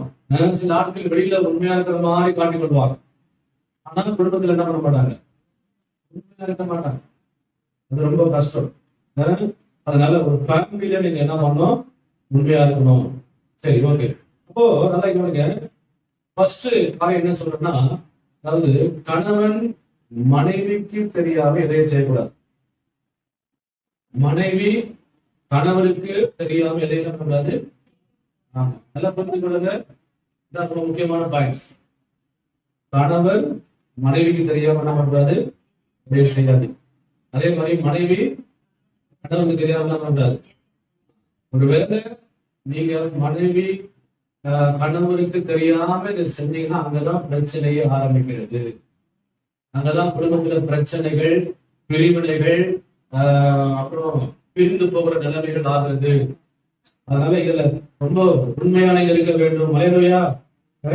அதனால பைபிள்ல அப்படிதான் போட்டிருக்கு. நல்லா கவனிங்க. அப்போ கணவருக்கு நல்லா கவனிங்க, கணவருக்கு தெரியாம வெளியில கடன் வாங்காது, மனைவிக்கு தெரியாம கடன் வாங்காதுங்க. ஒருவேளை நீங்க அப்படி வாங்கிட்டு தெரியாம வாங்கிருந்தீங்கன்னா, ஒருவேளை அதை கண்டுபிடிச்சாருன்னா என்னைக்கோ உங்க மேல வைக்கிற அபிப்பிராயம் உங்களுக்கு அதை சந்தேகத்தை மாத்திரம் ஏற்படுத்திவிடும். அதனால ஓப்பன் புத்தகமா இருக்கணும். கணவன் மனைவி எப்படி இருக்கணும் தெரியுமா? குடும்பத்துல சொல்லுங்க. ஓப்பன் புக்கா இருக்கணும், திறந்த ஒரு புத்தகமாக இருக்கணும். எது நடந்தாலும் சொல்லிடணும். வீட்டுல எது நடந்தாலும் என்ன பண்ணணும்? கணவருக்கு வீட்டுல எது நடந்தாலும் மனைவிக்கு என்ன பண்ணிடணும்? சொல்லிடணும். அதான் திறந்த புத்தகம். உங்க வீட்டுல உங்க கணவன் வெளியே போயிட்டாருன்னா, உங்க வீட்டுக்கு யார் வந்தது போனதுன்றத கணவருக்கு நீங்க சொல்லிடணும். அதே போல மனைவி வெளியில போயிட்டாங்கன்னா, கணவர் வீட்டுல இருந்தாருன்னா, உங்க வீட்டுக்கு யாராவது தேடி வந்தாங்கன்னா அதையும் என்ன பண்ணிடணும்? சொல்லிடணும். அதான் ஓப்பன் புத்தகம். அதே மாதிரி செல்போன்ல உங்ககிட்ட யார் பேசினாங்கன்றது அதையும் சொல்லிடுங்க. அது உங்களுக்கு நல்லது. மனைவி செல்போன்ல பேசிட்டு இருந்தாங்கன்னா, நீங்க கணவர்கிட்ட வந்தவங்க சொல்லிடணும், இப்படி சொல்லணும், நான் பேசுறேன், அவங்க பேசினாங்க சொல்லிடுறது நல்லது. சொல்ல புரியுது? இதுதான் இதுதான் நம்ம ரொம்ப உண்மையை நீங்க கடைபிடிக்கணும். அல்லேலூயா. புரிந்து கொள்ளுங்க. கவனிங்க, எதையும் நீங்க மறைக்காதீங்க. உங்க வீட்டுக்கு யார் வந்தாலும் சொல்லிடுங்க. இன்னொரு வசனம் சொல்லிடுறேன். மத்தேயு சுவிசேஷ புத்தகம் 7:12 வாசிங்க பார்க்கலாம். மத்தேயு சுவிசேஷம் 7:12 வாசிங்க. என்ன போட்டிருக்கு?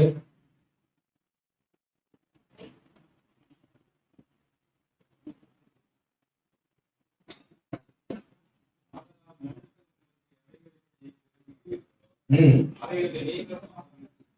ம் எடுத்து ஓகே.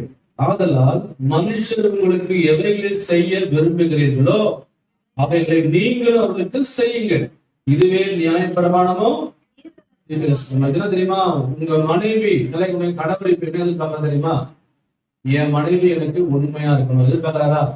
என்னங்க, ஒரு கணவர் மனைவிக்கு என்ன எதிர்பார்க்கிறாரு? என் மனைவி எனக்கு உண்மையா இருக்கணும், என்கிட்ட பொய் சொல்லக்கூடாது, எல்லாத்தையும் ஓபனா என்கிட்ட சொல்லிடணும், நடந்தது போனது வந்தது எல்லாமே என்ன பண்ணிடணும், மறைக்காம என்கிட்ட சொல்லிடணுன்றது ஒரு கணவர் மனைவி கிட்ட எதிர்பார்க்கிறாரு. நான் சொல்றேன், அதே போல ஒரு கணவரும் அதே மாதிரி நீங்க செய்யணும், அதுவே நீங்களும் செய்யணும். எல்லாம் போட்டிருக்கு பைபிள்ல, போட்டிருக்கா பைபிள்ல? அதனால மனுஷர்களுக்கு எவ்வளவு செய்ய அவைகளை நீங்களும் அவர்களுக்கு செய்யுங்க. அப்ப நீங்க எதிர்பார்க்கிறீங்க மனைவி கிட்ட, அந்த மாதிரி நீங்களும் என்ன பண்ணுங்க, செய்யுங்க. அல்லேலூயா. அப்போ ஒரு கணவன் மனைவி என்பது ஈக்குவல், என்னது சரி சமானம் தான். புரியுதா? அப்போ என் மனைவி பொய் சொல்லக்கூடாது, என் மனைவி எல்லாம் ஓப்பனா இருக்கணும், என் மனைவி எதுவும் மறைக்க கூடாதுன்னு நீங்க நினைக்கிறீங்க. அதே மாதிரி அவங்க என்ன பண்ணணும், சரி புரிந்து கொள்ளுங்கள். அதுதான் ஒரு கணவன் மனைவிக்குள்ள இருக்கிற உறவு. இல்லையா? ஆமா. அதனால ஒளிவு மறைவில்லாத ஒரு வாழ்க்கையா இருந்தான். இவரு கணவர் சொல்வார், நான் என்ன உங்களுக்கு சொல்றது, நான் உங்கள்கிட்ட என்ன நீ பெரிய நான் என்ன சொல்றேன், பைபிள் என்ன சொல்றது? நீ மனைவி எதிர்பார்க்கல, பொய் சொல்லக்கூடாது எதிர்பார்க்கிற, மறைக்கூடாது எதிர்பார்க்கல, அது நீ செய், இந்த பைபிள் சொல்லுது. அப்ப ரெண்டும் ஈக்குவல் தானே? அல்லேலூயா. புரிந்து கொள்ளுங்க. ரெண்டு பேரும் உடன்பட்டு ஒளிவு மறைவில்லாத வாழ்கிற ஒரு வாழ்க்கை தான் தேவன் அதை விரும்புகிறார். ஆமென். புரிந்து கொள்ளுங்கள். திருமணமாகும் பொழுது ஆண்டுக்கு முன்னாடி கையை பிடிச்சி என்ன சொல்றோம், என்ன சொல்றோம்? வாழ்விலும் தாழ்விலும், வாழ்விலும் தாழ்விலும், சுகத்திலும் சுகவினத்திலும் மரணமும் பிரிக்கும் வரைக்கும். அப்புறம்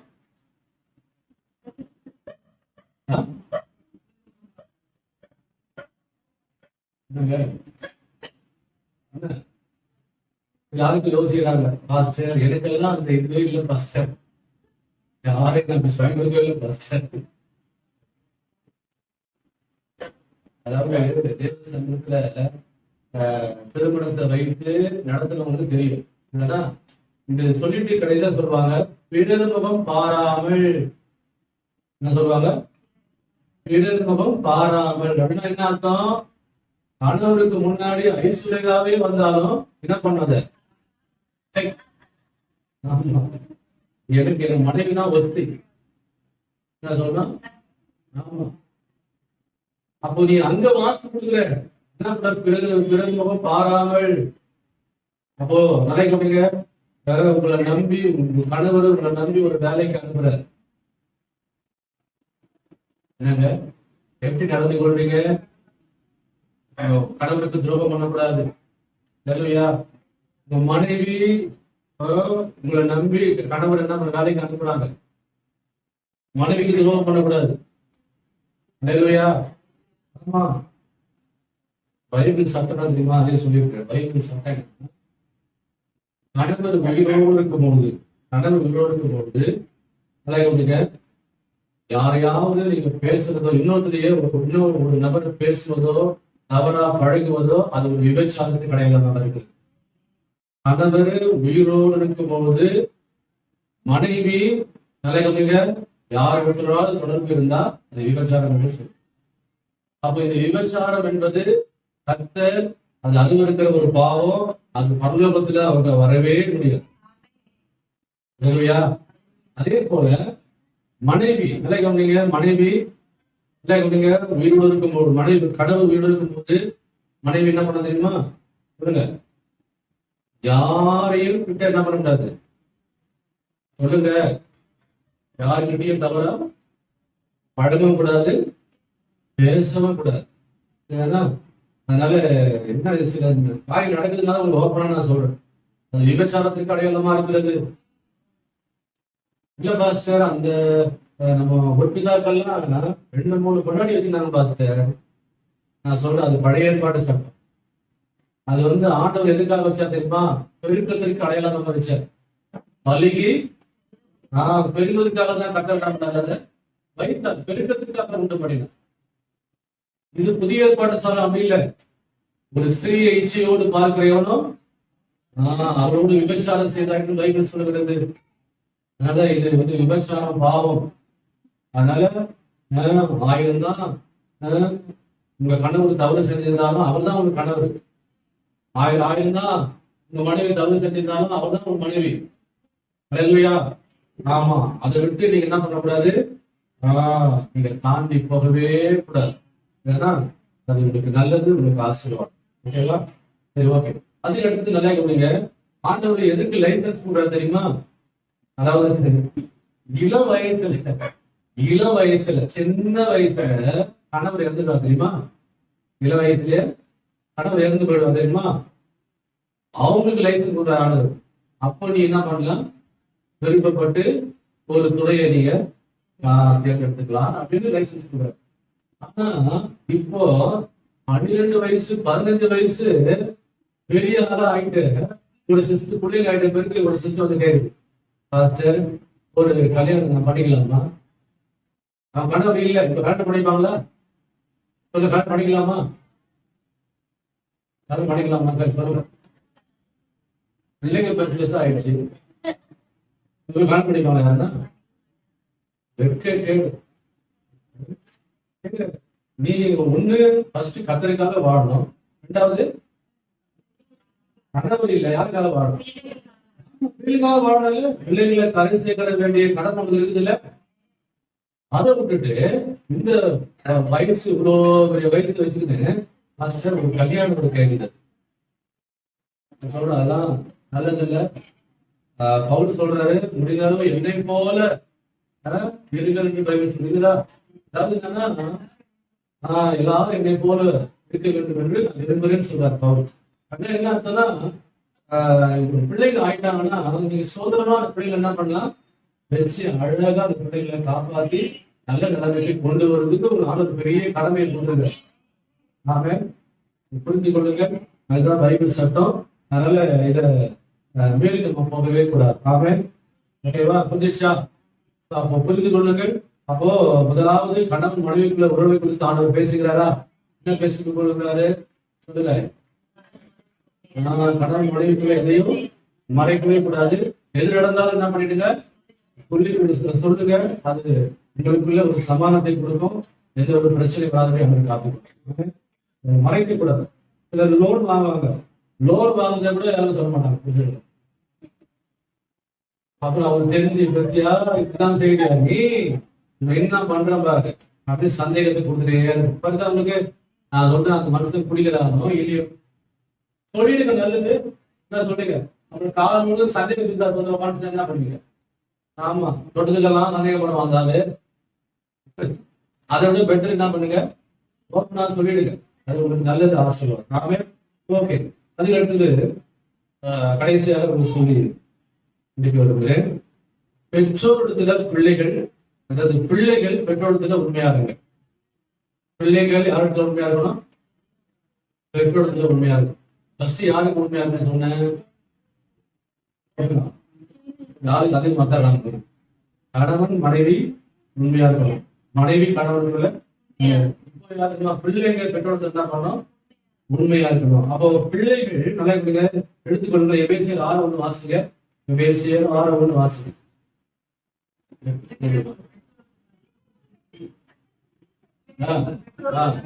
கீழ்படியுங்கள். ஈஸியான வசனம், கரெக்டா சொல்லிருக்கீங்களா? சரி, ஓகே. அப்போ பைபிள்ல போட்டிருக்கு, பிள்ளைங்களே கர்த்தருக்குள் என்ன பண்ணுங்க, பெற்றோருக்கு கீழ்படிய பைபிள் போட்டிருக்கா? ஓகே. அப்போ பிள்ளைகள் உங்கள் பெற்றோருக்கு உண்மையா இருக்க நல்லா இருக்க. பிள்ளைங்க பெற்றோரத்துல உண்மையா இருக்கணும்னு பைபிள் சொல்லுது. ஆனா நல்லா இவனுங்க இப்போ ஆண்டவர் பெற்றோர்களுக்கு என்ன பண்றாரு? பிள்ளைகளை கொடுக்குறாரா?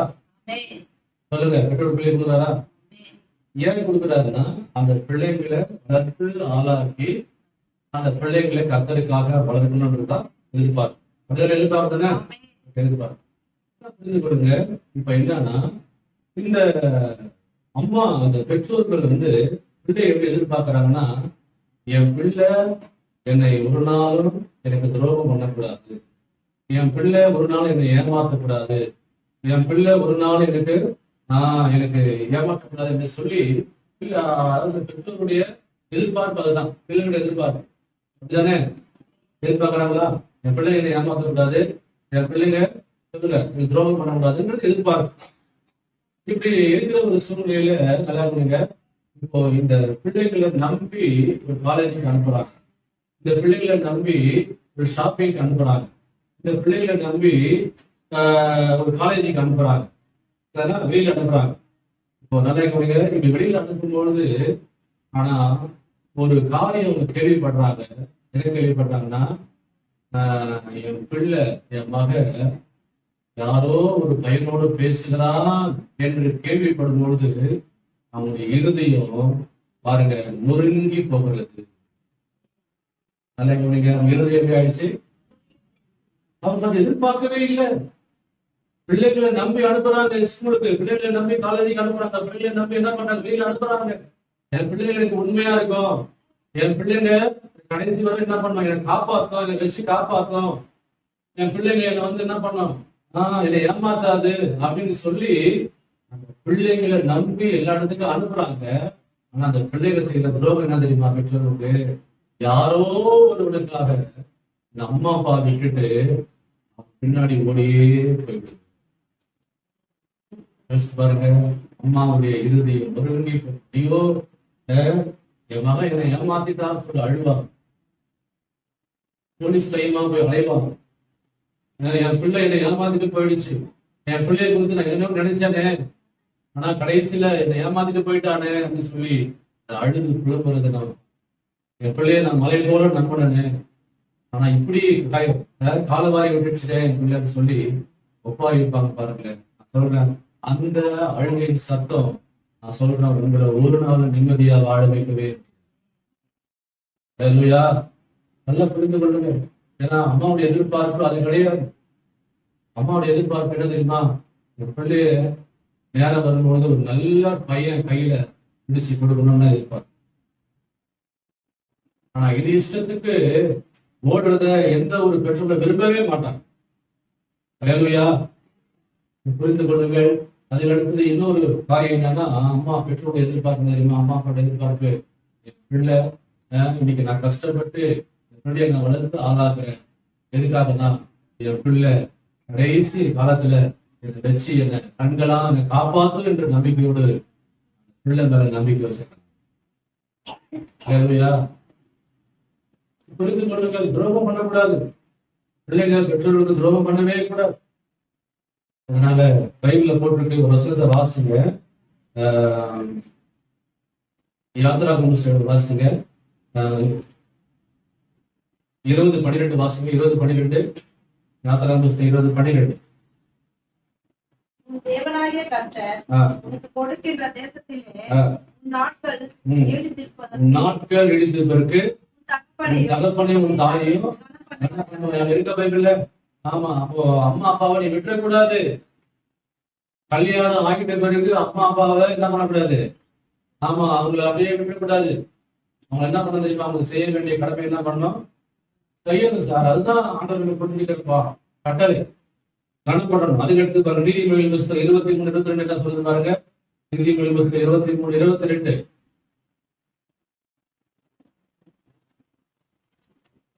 உன்னை பெற்ற தகப்பனுக்கு செவி கொடு, உன்னை பெற்ற தகப்பனுக்கு செவி கொடு,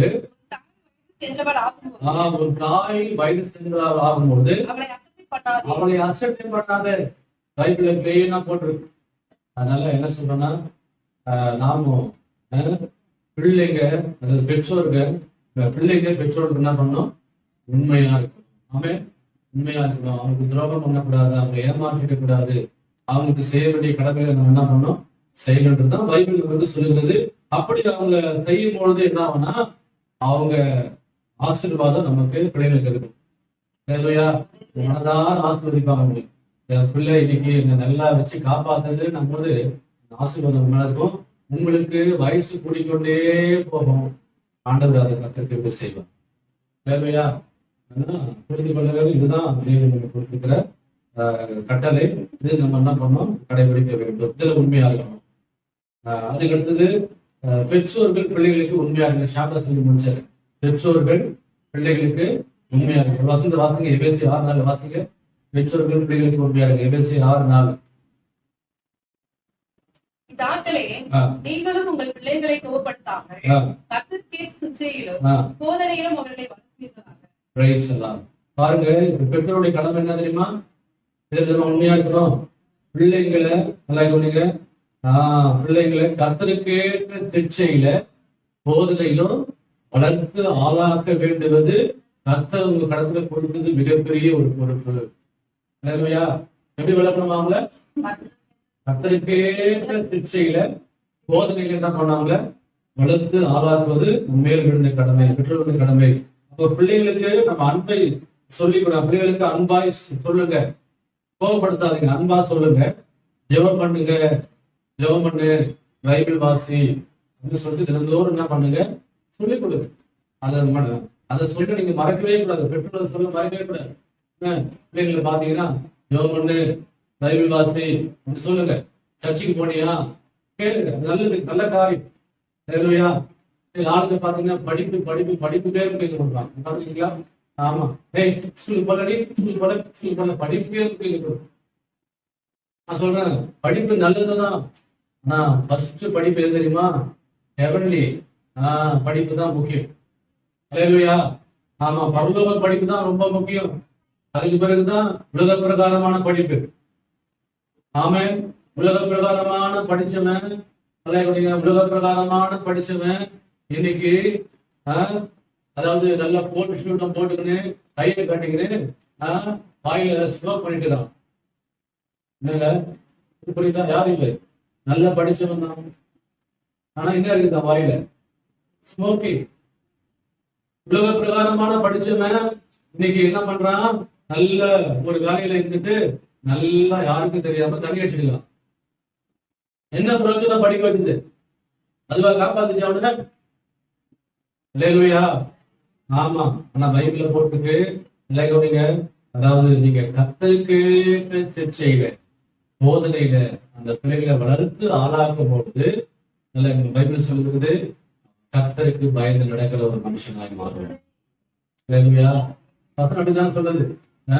அதாவது உன்னுடைய வாக்கை இருதயத்துல வைத்திருக்கிறபடினால பாவம் செய்யாதபடிக்கு என்னை காத்திருக்கேன்.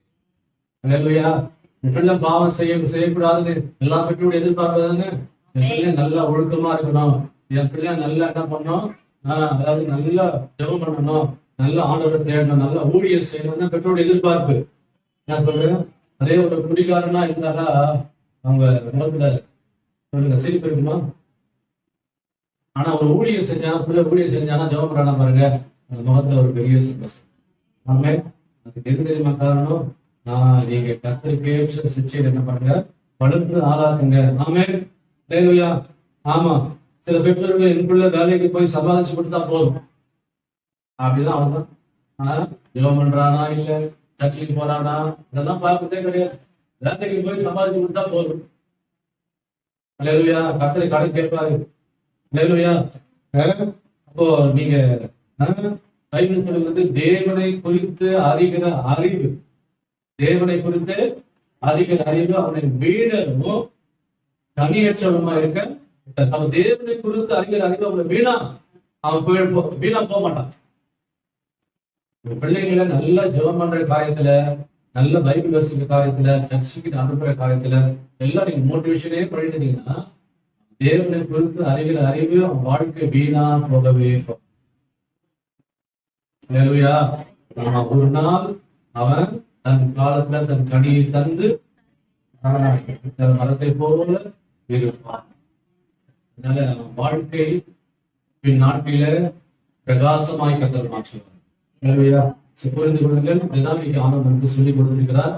எதிரெல்லாம் உண்மையா இருக்கணும். சொல்லுங்க, சொல்லுங்க. பேசுகிற வார்த்தையில உண்மையா இருக்கணும். அதுக்கு அடுத்தது செய்கிற வேலைகள் என்ன பண்ணுங்க, உண்மையா இருக்கணும். அதுக்கு அடுத்தது குடும்ப வாழ்க்கையில உண்மையா இருக்கணும். கணவன் வாழ்க்கையில 3 சொன்னா, கணவன் மனைவி என்ற உறவுல நம்ம உண்மையா இருக்கணும். சரிங்களா? அதுக்கு அடுத்தது பிள்ளைகள் பெற்றோர்கிட்ட உண்மையா இருக்கணும். அப்புறம் பெற்றோர்கள் உண்மையா இருக்கணும். சொல்லிட்டேன்னா, இந்த 3 காரியங்களை நீங்க வீட்டுல போய் படிச்சு திரும்பி பாருங்க. கற்றுத்தாங்க.